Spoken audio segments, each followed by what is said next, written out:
ইতিহাস ঐতিহ্যে সমৃদ্ধ ছিল এই বিলাস নদীটি। বর্তমান তরুণ প্রজন্মরা জানে না এই সমৃদ্ধির ইতিহাস।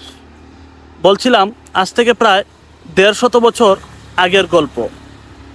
এই এলাকায় জমিদার বাড়ি ছিল। কোন জায়গায় ছিল সঠিক লোকেশনটি এখনও জানা যায়নি। তবে জমিদাররা এই এলাকা থেকে খাজনা পরিশোধ করত এবং এখানে বিশ্বের বিভিন্ন প্রান্ত থেকে লঞ্চ স্টিমার এসে এখানে ভিড় করত এবং পানিপথে কলকাতা যাওয়ার এই জায়গাটি ছিল সবচেয়ে সহজ উপায়। বলছিলাম 1894 সালের কথা।